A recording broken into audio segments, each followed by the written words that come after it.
is more than just a reaction. It's a shared sensation, something we hear in the silence, something we feel without seeing. Today, we'll explore 3 concepts that defy logic, yet resonate deeply within the soul. Welcome to Dark Shadows TV, where the shadows whisper truths you can't.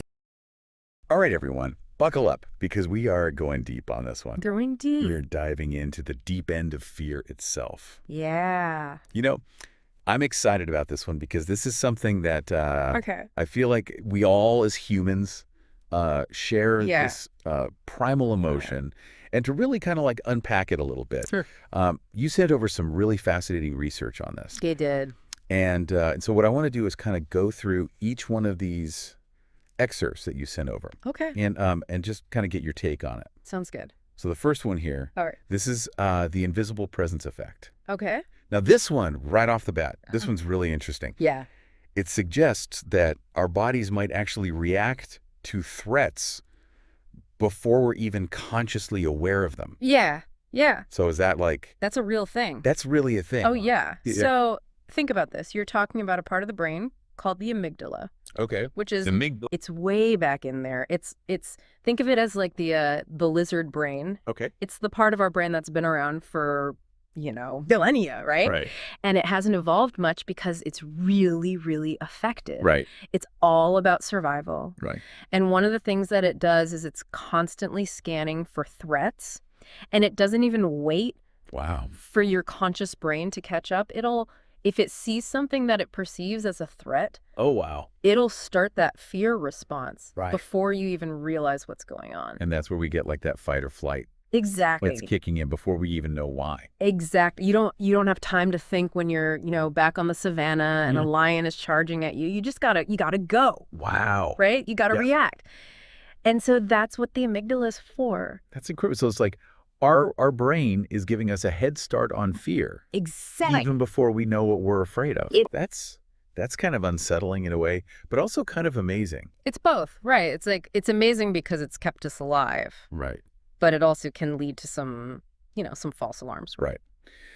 Okay, so let's move on to this next excerpt you sent over, the theory of collective fear. Okay. This one, I had to say, when I was reading this one earlier, Yeah. this one kind of gave me the chills. It talks about... Why is that? Well, because it's almost like this idea that fear is contagious. Right. Like if you see someone else who's afraid, even if there's no obvious danger, Yep. your brain can kind of like catch that fear. It's true. Like a virus, It's absolutely true. How is that even possible? So there's this phenomenon called emotional synchronization. And basically what it means is that we as human beings are wired to basically feel what other people are feeling. Wow. Our brains are set up to mirror the emotions of those around us. Okay. And you can imagine why this would be evolutionarily advantageous. Right. Right. If you're with a group of people and everybody suddenly starts freaking out, Yeah. you don't want to be the one guy who's like, "What's going on?" What's everybody's problem? Right, exactly. I don't get it. You want to be able to pick up on that fear and react accordingly. Right. Right. That could save your life. Right. That makes a lot of sense. But then how does that work with things like, mass hysteria or even just like, if someone's having a panic attack and there's really no danger, but then it spreads to other people. Right. So it's the double-edged sword. Right. Right. It's the same mechanism that can keep us safe can also lead to these sort of like runaway fear responses. Wow. Right. Where it's like it's no longer...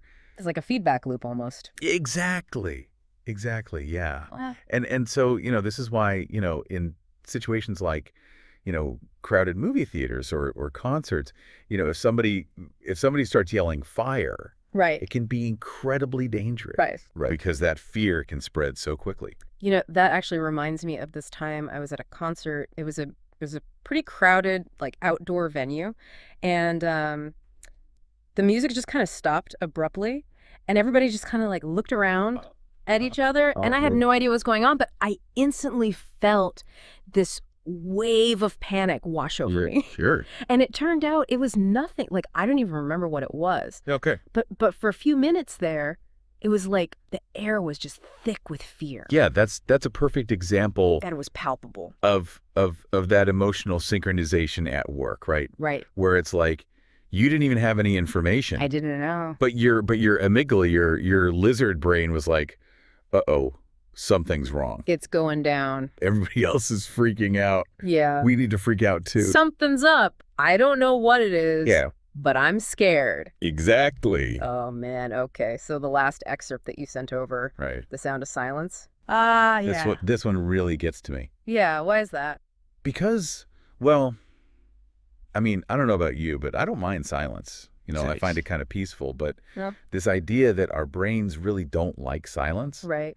And they try to fill it in, often with like imagined sounds. Oh, yeah. That just kind of creeps me out a little bit. I think it's because, our brains are prediction machines. Okay. Like they're constantly trying to predict what's going to happen next. Right. And they do that by taking in information from our senses. Sure. And when we are suddenly plunged into silence, there's this void of sensory input. Right. And our brains don't like that. Oh, yeah. And so they start to invent things to fill that void. It's just like our brains just kind of like go into overdrive. Exactly. When there's nothing to latch on to. Exactly. And it just starts like making stuff up. It starts making up stories. Yeah. And it usually seems like it makes up scary stories. Well, because, again, going back to the amygdala, right? It's always on the lookout for threats. Of course. And so in the absence of any other information, it's like, well, I'm just going to assume the worst. Oh, great. Better safe than sorry. Oh, fantastic. So it's basically like my brain is hardwired to create its own horror movie soundtrack when it's quiet. Kind of, yeah. Oh, that's great. That's just great to know. Well, think about it this way. You know how in horror movies, they use silence to build tension? Oh, yeah, right. All the time. They know. Yeah. They know what they're doing. It's effective. Because they're tapping into that primal fear of the unknown. Right. That silence represents. It's true. Wow. So, okay, so we've talked about how our bodies might react to threats before we're even aware of them. Right. We've talked about how fear itself can be contagious. Yeah. And now we're talking about how silence can actually amplify our fear because our brains try to fill in the gaps. Yeah. Is there anything about fear that isn't kind of messed up like that? Well, that's the thing about fear, right? It's this double-edged sword. Right. It's essential for our survival, but it can also be a real pain in the, you know what? Yeah. Yeah, it's true. It can hold us back from doing the things that we want to do in life. Well, on that cheery note. Yeah. This has been a truly enlightening deep dive. It has been. Thank you so much for sharing your expertise with us. My pleasure. And to everyone listening at home, remember, sometimes the things we fear the most are the ones that exist only in our minds. There you go. Until next time. Absolutely. Keep silence, presence, shared fear. They're just pieces of a much larger puzzle. If this episode left you feeling uneasy, subscribe and get ready for what's next. The shadows always have more to tell, if you dare to listen.